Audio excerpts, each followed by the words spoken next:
It's that time again to talk PGA Tour on Prime Sports Network early this week. That's because our golf analysts will be heading away on a business trip. Any business trip to Florida is a pretty good business trip, and that's where Jared will be headed. So we'll be doing this show a little early on a Monday, and that means we get this content to you a little early. Matter of fact, we'll be doing it during the final round at Pebble Beach. So we won't be able to update our picks or anything from last week. And basically it means that we won't even be able to talk much about what happened. But that means next week, Jared, we'll get to talk about two events when we wrap up both Pebble and Phoenix. So that's pretty cool, right? I'm ready to put Pebble behind me. Yeah, I know you are. Yeah. You know, at Torrey, I felt like I was all over that thing. You know, I had a bunch of guys in the mix on Sunday or Saturday. This week, nothing. But no, I mean, is that surprising though? I mean, it's well, not. And me personally, I think I've said this before. I do better at the stronger field, tougher golf course events. And you know, I don't know, maybe that's kind of just a random thing, and it won't carry over in the future. But in the past, I've done better at those type of events versus these type of events where you are betting long shots. And for the most part, we had the right idea, right? It was longer shots in the mix here in the final round. It's just it's tough to pick the right ones. Yes, picking the right long shots just is not a good recipe. It just isn't. It's because there's just too many of them. And then you're picking long shots, and the reason they're long shots is because they're inconsistent. So trying to pick the right inconsistent player is just you might as well throw a dart at a board, really. And they're long shots because they, for the most part, haven't won before or won very often. So even if you do get one that's in the mix in the final round, you gotta hope they can deliver the win. Yeah, so it is what it is, but that's why a lot of the times, I'll even if I see a lot of long shots winning, I'll still throw in regular quality players into the mix just because I just can't count on long shots. But I understand going for the, hey, you know what, it's hard to do long shots, so I might as well just put 7 of them out there. The more long shots I put out there, the better chance I have at one of them hits. So I understand the strategy too. Yeah, you get more for your money when you're betting long shots. You can bet more of them for the same price as the if you hit one, absolutely. Set you up for like a few months. All right, so this week, though, is a big one. And not only is it a big one for us as fans, we enjoy Phoenix, but it's now becoming a big one for the players. I'm not exactly sure why. Maybe it's just the way the schedule is starting to work out now. But the field this week is pretty damn impressive. It's almost starting to look like, if they keep it up, Phoenix is going to be like just behind TPC, and it'll be like majors, WGC, TPC, and Phoenix, Yeah. Well, I mean, it had already been trending that way, where this was, like you said, a tier 2 type event. But now it's one of the elevated events where it has the massive $20 million purse. So I'm sure that's what's getting players to come here too. So it's a major quality field. Everyone is here besides Will Zalatoris, which has me nervous about Will Zalatoris, whether he had a flare up with the back issue. I'm not sure otherwise why he wouldn't be here this week. Yeah. Interesting. Might have just been his schedule. Why, does he have a good history? I know he's probably only played here, if that once, probably. Right? Yeah, I'm not sure. I didn't look at him because he's not in the field. But again, it's everyone else is here, and that includes Rory for the first time. Everyone else is here besides Will. Yeah, Rory's played here once. Cantlay's played here once. Morikawa's played here once, and Fitzpatrick has played here once out of the top players. So, yeah, and Cam Young's only played here once, of course, but he just came into the tour last year, so he would have kind of been like Zalatoris. So, look, it makes it it does make it one of those events, though, where, like you were just talking about, it's a pretty big field. It's a good field. So the quality usually does rise to the top. And really, take a look at the trends, and that's what it tells you, because over the last, I forget where I have it, because here are the trends. Over the last, let's see, 9 of the last 10 winners have either a major win or a TPC win on their resume. Some of them some of them have had it before they won here, some after. But the bottom line is, it's telling you, and this is not a surprise because of the craziness not only of, was it 16, the Yep. craziness of 16, and just the overall atmosphere of the golf course. You better know how to play under pressure. I mean, there's a lot of the Yep. fans there aren't just rowdy on one hole. I mean, it's a pretty Right. intense event, and you have to. And we've seen players. I mean, look at Thagala last year, completely choked it at the end, completely. And I blame his caddy. I blame him. They both just choked it, and he just was a disaster on 17. Yep. Yeah, I mean, and then from an odds perspective, 8 straight winners of this event have closed between 11-1 and 50-1. So you've had no winner over 50-1 in the last 8. And really, those fields were good, but they weren't even as strong as this field is this week. So Yes. to me, this is not a week to be betting too many longer shots. No. Matter of fact, that also coincides with the fact that only one of the last 15 winners were ranked outside the 100. Only one.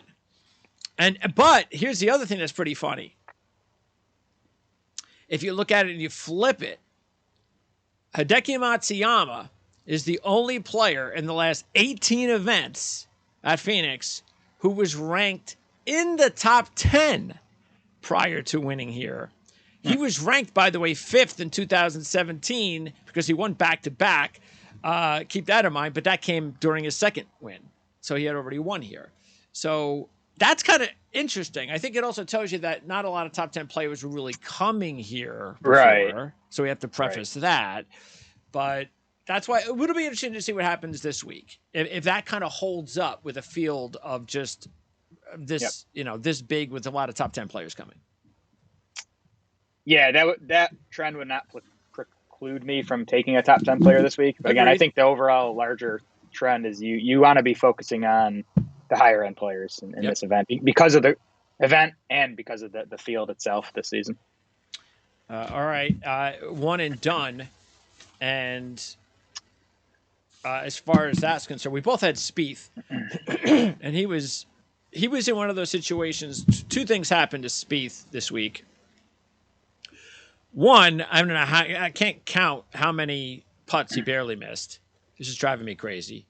Yep. And two, he had just an awful weather situation where he lost 3 or 4 strokes in about an hour, and it just ended his chances of making a comeback. So yeah, the guys who had to play Pebble on Saturday got screwed a little bit.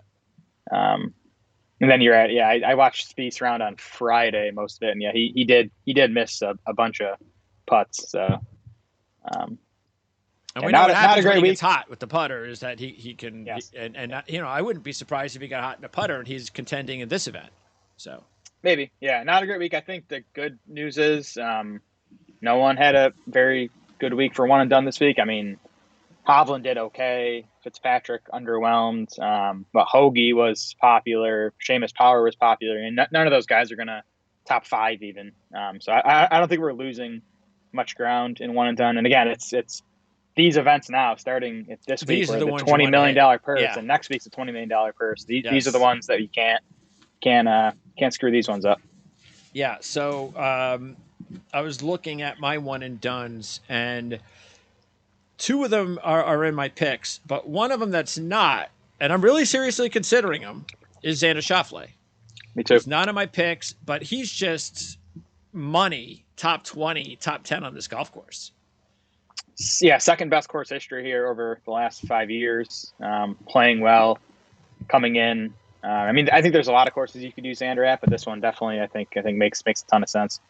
And then other guys that you just have to think you're going to, because you can't hold everybody back for majors because only you'll pick 4 of them. So, yeah, and again, these elevated events have bigger purses than the majors. The majors are 15 million. Yeah. So I mean, it's the players at 25 mil. Then it's these designated events at 20 mil. So there's no holding back. You should be using elite players this week and one and done. And then other top guys that would be either majors or here for me would be Cantlay, Matsuyama, and Rahm. Now, Matsuyama obviously is very good here. Rahm, we know how badly he wants to win here, and he's good here, and he's playing really well. So this Yep. is also a consideration for Rahm. And then Cantlay, the only thing with Cantlay is that he also kind of choked it last year. After Thagawa choked, Cantlay should have won. Then he choked, and then Scheffler took advantage and won. But he only played here once, and he finished second. He should have won. So it's kind of hard to determine, well, that was 1 year. Does that mean that he's really good on this golf course? We don't know. That's the only thing I'm a little bit concerned with, because I'm also thinking about Cantlay at Memorial and BMW. What about those guys or anybody else that you were considering for one and done? Yeah, you named 3 of the guys I'm considering: Rahm, Xander, and Hideki. The other guy I'm thinking about, and maybe this is getting too fancy, but Cameron Young.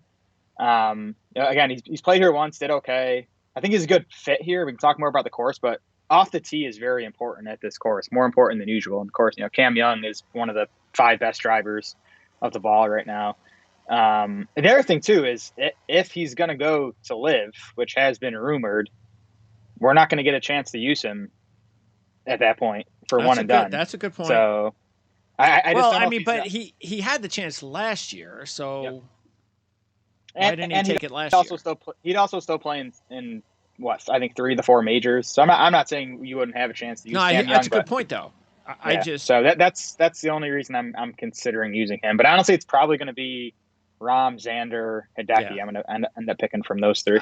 I will say this: even though Young had a very good week last week, a couple of days ago, almost won.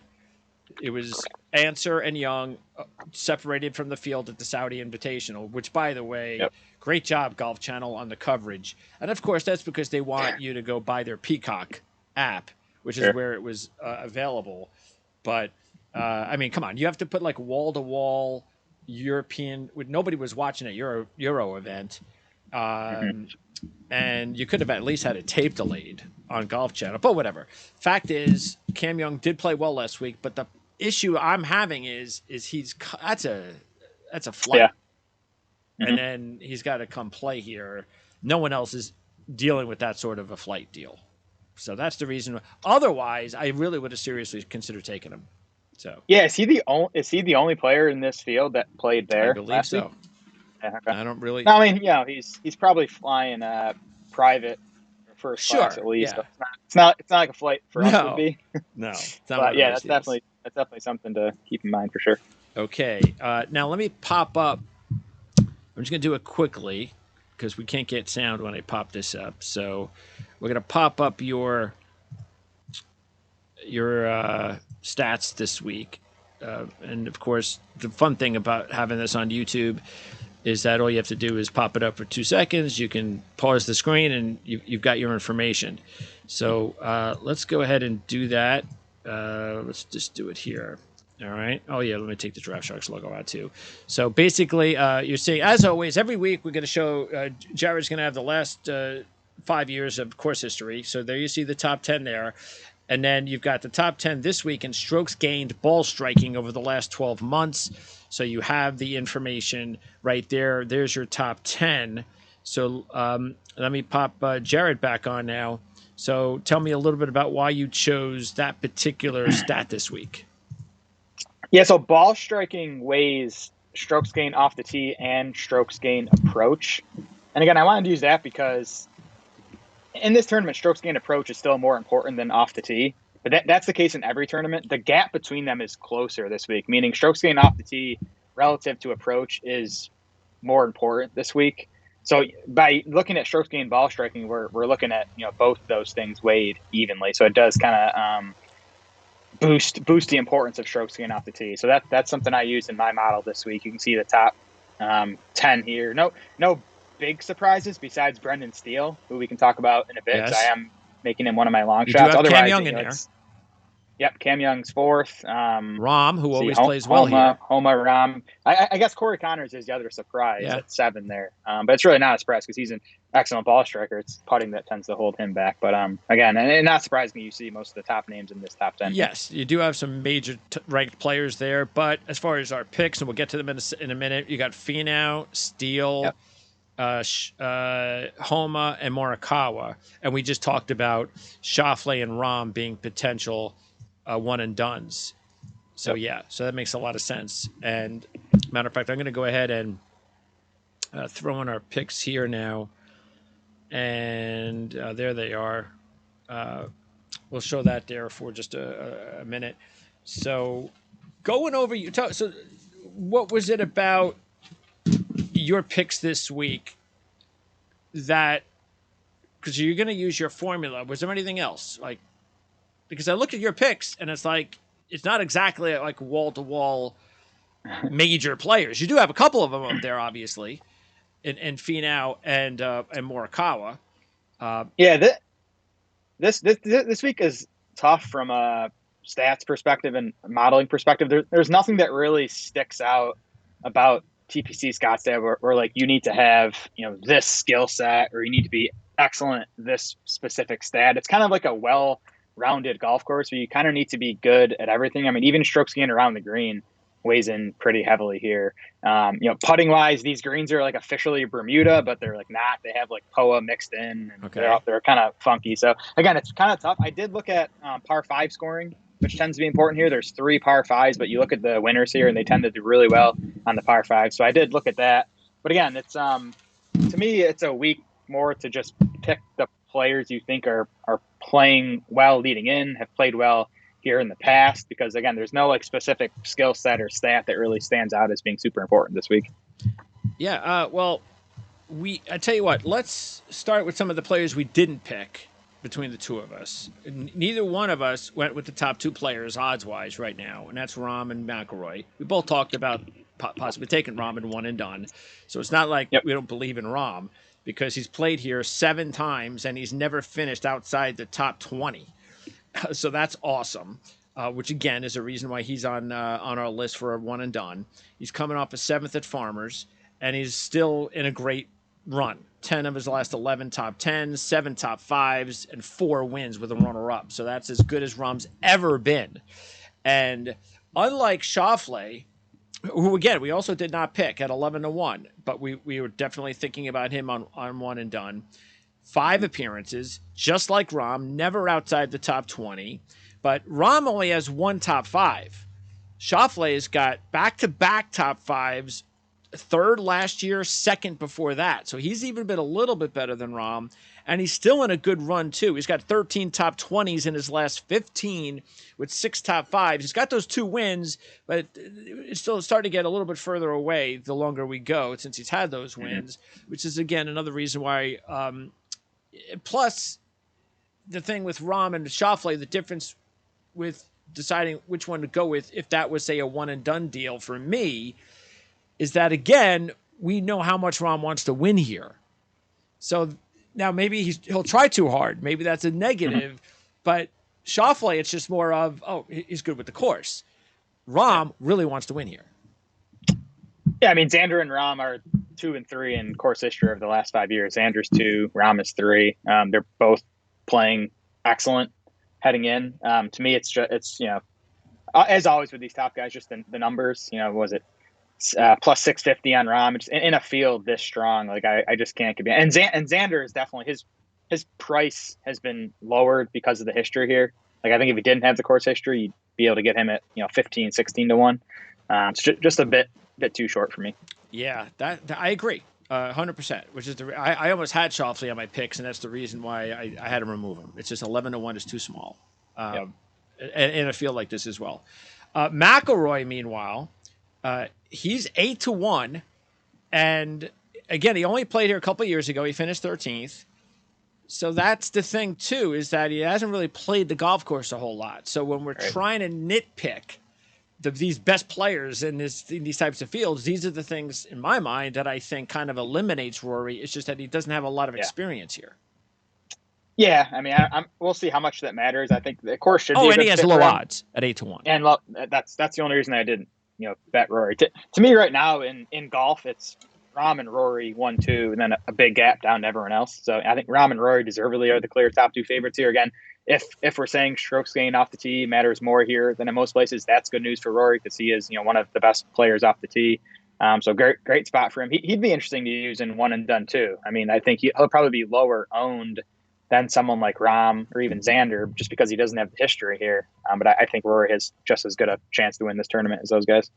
Yeah, with Rory, it's going to be kind of tough, like not to hold him off for like the Masters or the U.S. Open or even Bay Hill. But especially Masters and U.S. Open, because he's getting really close to winning another U.S. Open, and you know how much. I mean, I don't think there's any way Rory's going to retire without a green jacket. I can't imagine it. I just can't. Yeah, no, he'll get one. He deserves it.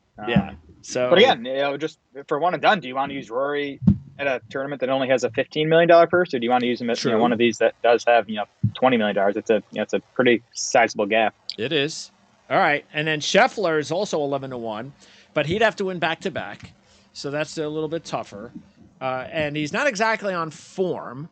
Only 3 top 5s in his last 12, coming off an 11th at Amex. So that's kind of the reason where, again, he's easy to nitpick because he's 11-1 and he's not on form. The funny thing about Scheffler, if you look at his stats, he has forgotten how to putt since he won the Masters. He off the tee and approach, he's been as good as anyone since that Masters win, but he's lost strokes putting in all but 3 measured events since then. So I don't know what's up with that. I do think once the putter heats back up, you're gonna see him as a top 3, top 5 player again. But yeah, that's enough for me to not bet him at 11-1. Let's see, and then you have. Okay, and these are, again, just the players that we haven't taken. Cantlay's 18-1. Again, we mentioned he's a very solid one-and-done option based on that second. He's got 11 top 30s in his last 12, 5 top 5s, 2 runner-ups, and a win. He's coming off of 26th at the Amex, which is a little bit disappointing as easy as that golf course is.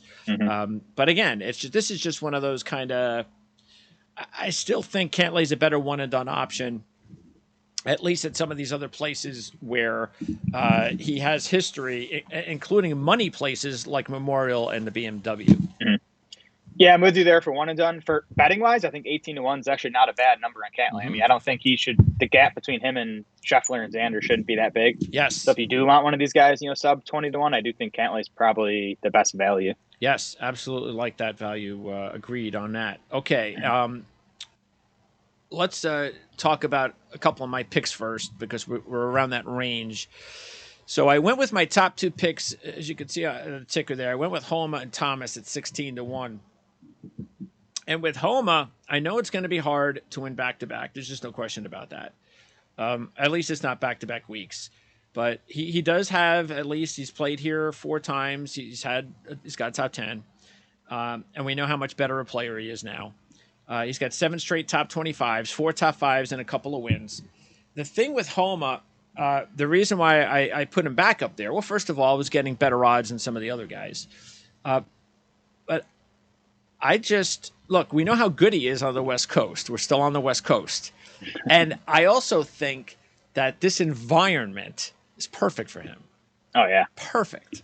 And if he could just find his way into the top page of the leaderboard on the weekend, as you've talked about before, you have to feel pretty good about his chances from there. But first thing, got to get there. But anyway, that's the reason. I just kind of feel that the energy of this place might just, be one of those things where, yeah, sure, maybe Max can win back-to-back. Sure, why not? Yeah, and it's a tough thing to measure, but I do think this environment helps some guys, and it's going to hurt other guys. And I guess, looking at course history is one way you can kind of measure that. And Homa, has played well here. He's a big game hunter. He loves these big fields, beating the best in the world. So I think it's a good spot for Homa. You'll never hear me say anything bad about Max Homa. And the other thing too is that if you look at it, because I'm still not going to hold off for him in a major yet, because I need to see proof first. Sure. But he's also very good at Genesis, Bay Hill, Memorial. The thing that I'm thinking about, if I possibly take him this week on one and done, is we're still on the West Coast. That's the thing. And he's hot right now. Will he be as hot as we start going to those other events and we're starting to get away from the West Coast? That's why he's definitely on my short list for one and done this week. So, yeah, I imagine I'll be using Homa in one and done next week at Genesis. Yep, makes a lot of sense. And Justin Thomas is my other pick at 16-1 at the top. Now, Justin is not on form, but you look at Justin's career, and it just you don't necessarily need to take Justin when he's not on form. Justin is just one of these players that just goes out there, and if he's not on form, he can go out there and win. That's just Justin. It's been very difficult. I did very well with Justin early on in his career. Made good money that stretch he had early when he won over in, I forget which place, it was Saudi Arabia or wherever it might have been I don't know if it was one of those events that was out there. And then he also won the one in Sony when he was just awesome. And I was riding him high early in his career, but then I couldn't get him again because he would disappear and then he'd win. And then he'd disappear and win. And I can't take a guy that does that. So that's why I'm not too worried or concerned about the fact that he's not on form. He does 6 top 20s in 8 appearances with 3 top 10s and 2 top 5s. He was 8 last year.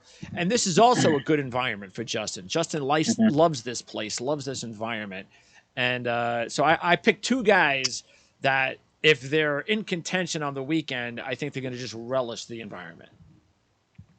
For sure. I agree about the environment with Justin Thomas, and his finishes the past 2 events have sort of been underwhelming, but yes. he's had good rounds in there. He has. I think it was either Thursday or Friday at Torrey. He was awesome ball striking. It was day 1.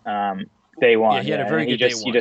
He just couldn't maintain it. So I mean, it's there. He just needs to do it for 4 rounds. I didn't officially choose Justin Thomas for our picks here, but there is a 22-1 on him. If you have MGM, there's a 21-1 on him on FanDuel. I bet the 22-1. To me, anytime you can get Justin Thomas above 20-1, it's nearly an auto bet for me.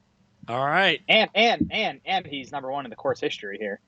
He hasn't won this event, but he's number 1 in course history over the last 5 years. He's been consistently strong here. So again, another option definitely for one and done, as I mentioned at the top. Okay, now, by the way, Fitzpatrick is at 22-1.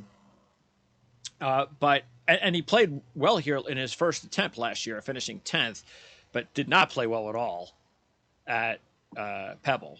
So, and again, like McIlroy only and Cantlay and these other guys, he's only played here once. So I'm not sure this is the week to take him. The only good thing is his odds are pretty decent. So now we move on to your top pick, which is Tony Finau at 25-1. Actually, we have kind of top picks. Finau and Morikawa are both 25-1. Now, Morikawa is like one of these other players that has only played here once, 25th in 2020, but now you're getting 25-1. And Finau has got only 2. This is the one that I'm a little bit interested in, and we saw the stat, which makes sense of why you now take Finau. But out of all the good numbers we've talked about, Finau doesn't necessarily have it. He's had one good result here, basically. That was a runner-up in 2020. He's missed the cut 5 out of 7 times. So I must know, besides the stat you gave me, why Tony Finau this week. Yeah, I mean, the course history is terrifying. It's strange. Like you said, he has the one. He lost in a playoff to Webb Simpson here in 2020. Otherwise, he's been horrible here. Which doesn't make sense to me because it should be a good fit for him. Tony Finau, his best part of his game is off the tee. And again, we talked about that being more important here.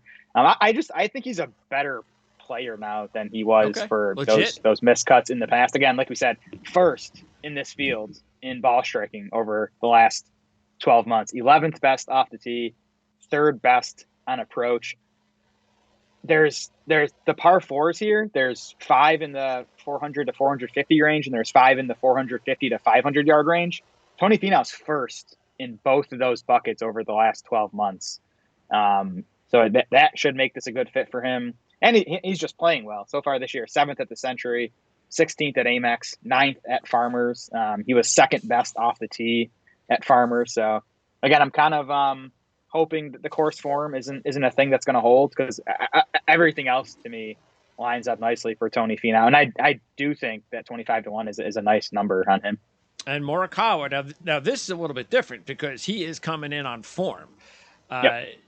6th last year in his last event, and 2nd, we know the disastrous finish at Century, because I won't forget that. And then 3rd, his last time out. which wasn't a bad third, because Oh, he moved he juggled back and forth on the yeah. leaderboard, and it looked like he was gonna get 10. Then he made a bad shot. So at least he showed some resiliency. His performance at Farmers at Torrey was classic Colin Morikawa. He led that field in ball striking. He was second best off the tee, third best on approach. He just couldn't make putts, which, when Morikawa doesn't win, that tends to be the problem because the ball striking is almost always top notch. So you do have to hope he has one of those hot weeks with the putter, which he does from time to time. And when he does that, he wins.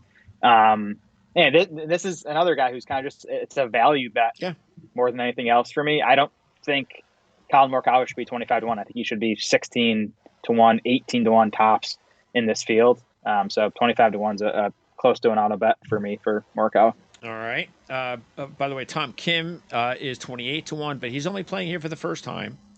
So it's not a bad option if you like Kim, because he's still hot. 11 top 30s, last 13, 6 top 10s, 4 top 5s, 2 wins, coming off a 6th at Amex. So if you like Kim and you want to take him, I have no problem with that at 28-1. Hovland is 30-1, but he hasn't played well here. He's missed the cut both times.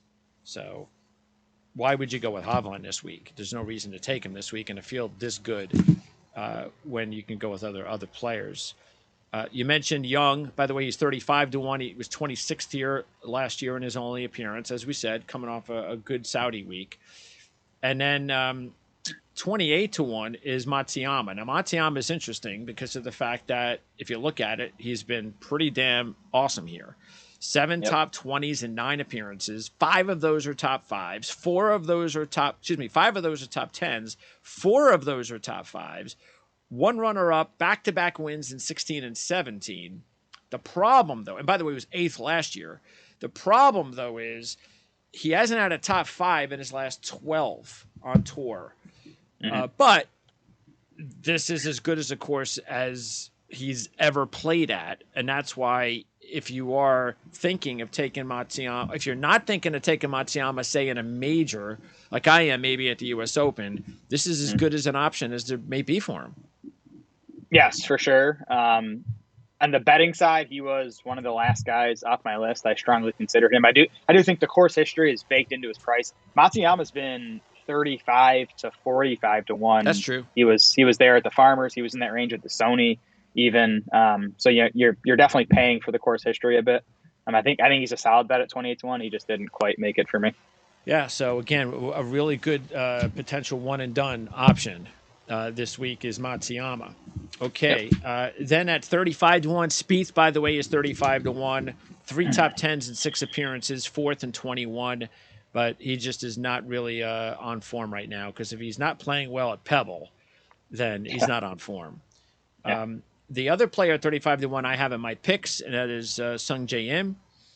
And he is 35-1, as I mentioned, coming off a 4th at Farmers. He has 12 top 35s in his last 13 with 4 top 5s, 3 runner-ups. So he's getting close to winning. He's also trending in the right direction with that 4th at Farmers. And he's got 3 top 35s and 3 appearances here with 1 top 10. So he was even somebody that I also was mildly considering for a one and done. Yeah, I love this pick. The 3 guys that were like the last 3 off my card that I didn't quite get to were Sungjae, Cam Young, and Hideki Matsuyama. Like you said, Sungjae has kind of sneakily been good here, and he's coming in pretty nice form, especially last time out at the Farmers. He was awesome on approach at the Farmers. Came 4th, was really right there, could have won that golf tournament. So I like that pick a lot. Okay, and then we move on.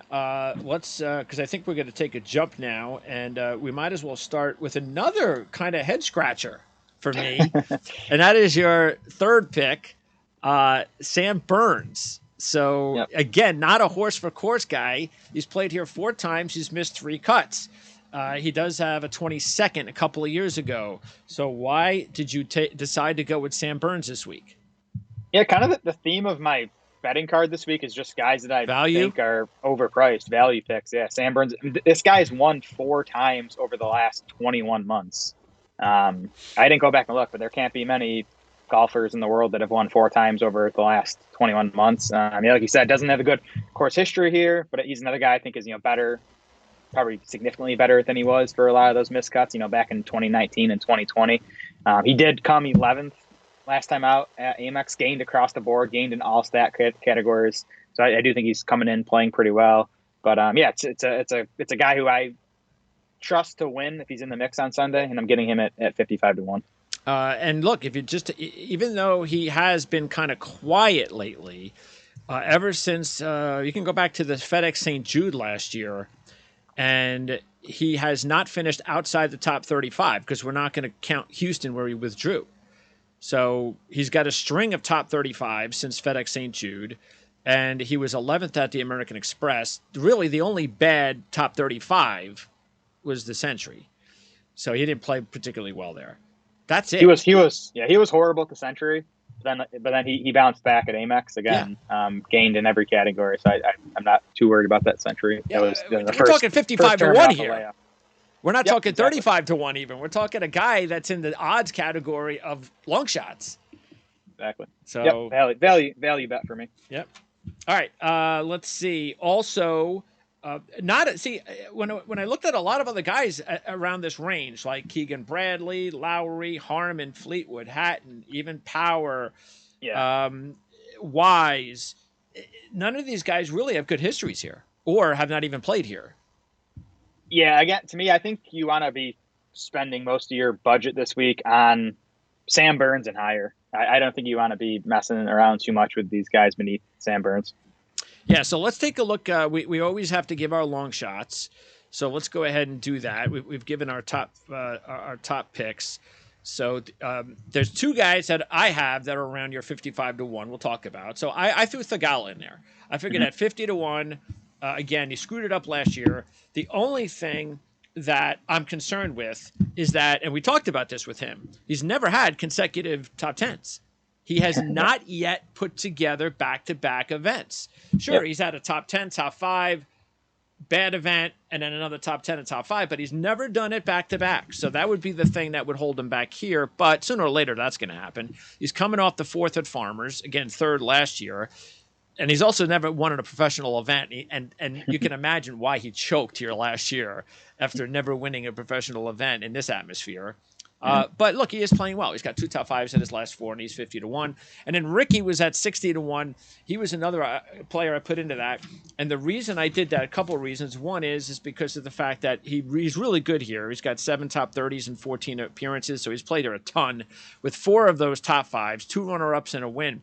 He has missed the cut the last 2 years, but I don't care about that because all you need to do is 2 things. One, see the fact that now he's back in form. We haven't seen form like this in him in over a year. He's got 3 top 15s in his last 6 with the runner-up at Zozo. Coming in with the 11th at Farmers put me over the top to put him into this long shot category because don't forget 2 weeks ago when we talked about him at Farmers. He had that first 4 times he had played there, he was great.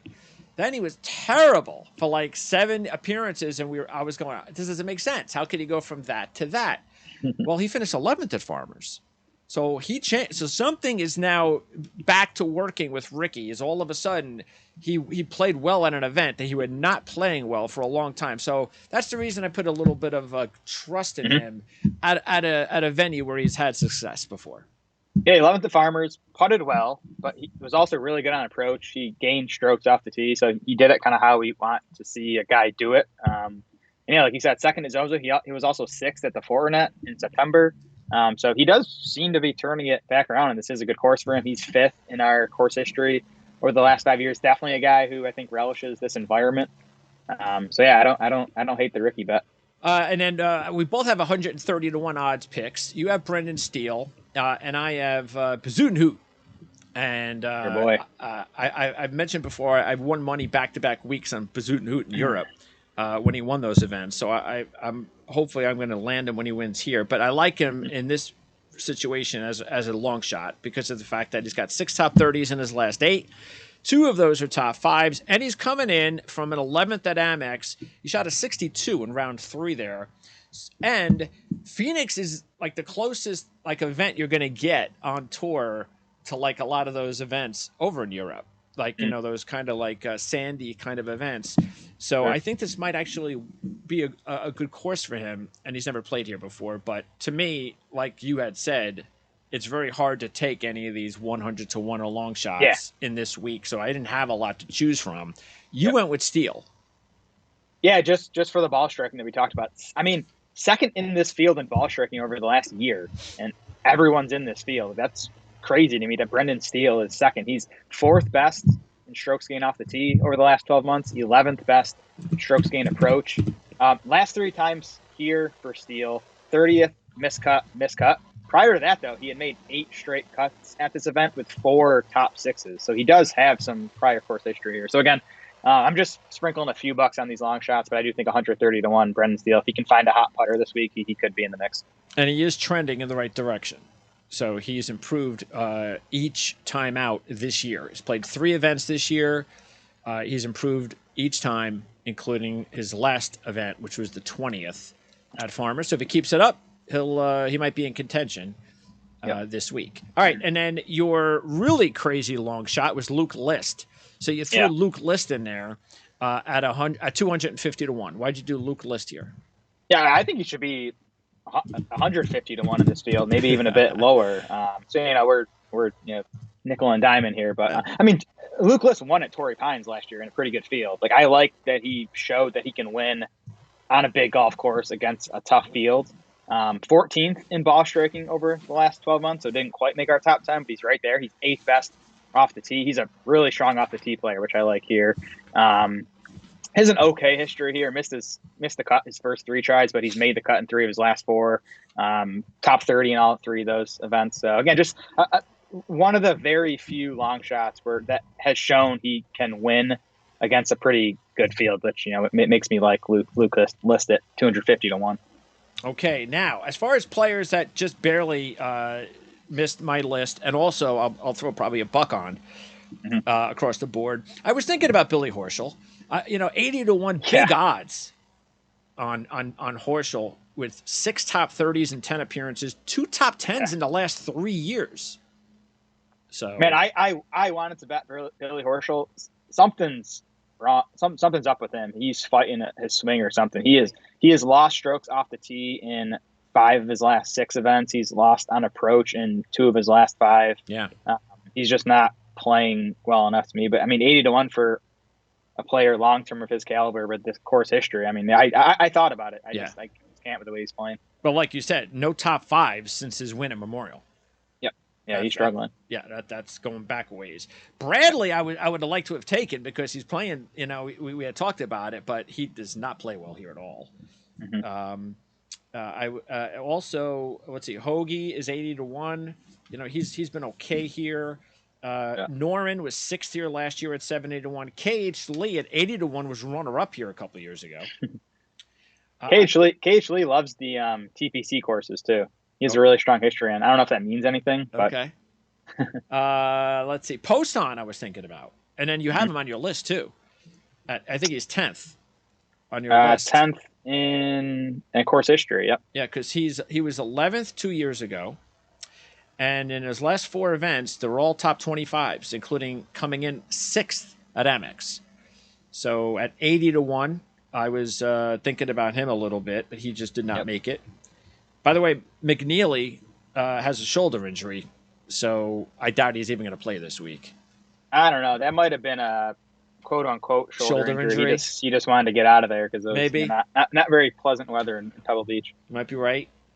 Mitchell, he's playing. Now, if you look at it, no matter what he finishes here at Pebble, he's trending in the right direction. And we talked about him as in this kind of way that we're talking about him again this week. He's a guy to keep an eye on because he was 10th last year, 16th a couple of years ago, and he's trending. So at 65 to 1, I was definitely thinking about Mitchell too.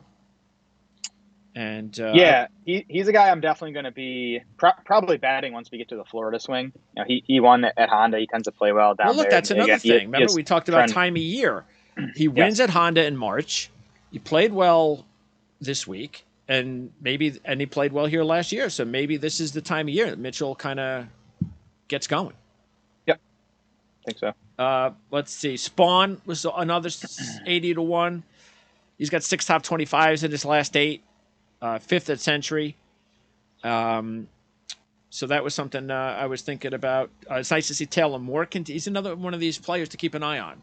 He's getting close, but he's got to start contending. He hasn't contended yet. Yeah, and I think his win's going to come at an event like Pebble, Small not one? an event like this. Yeah. Yeah. And Pendrith played really well to close out Pebble. Awesome Sunday. Yeah, awesome Sunday.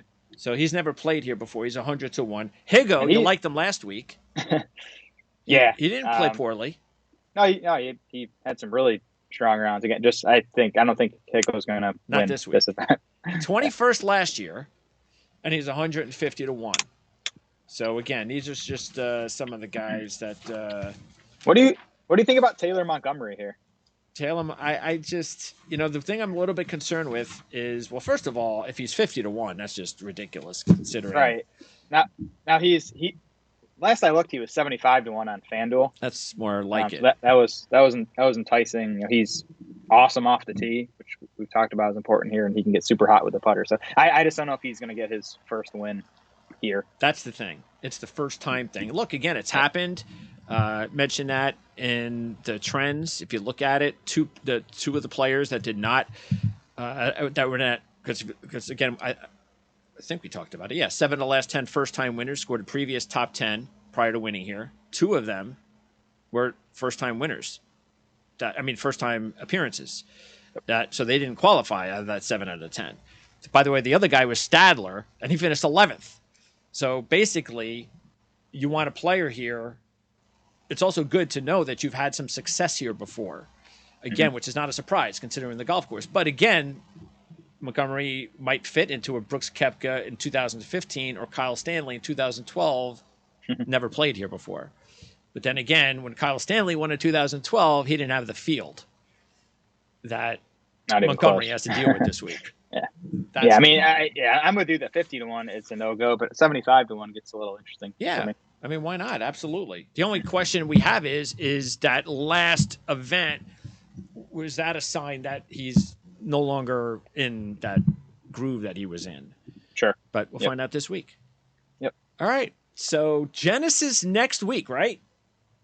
My favorite course on tour. Pumped for that. Pumped for this week. I'm pumped for next week too. Yeah, and that's another big one for one and done. Yes, that's $20 million purse too, I believe.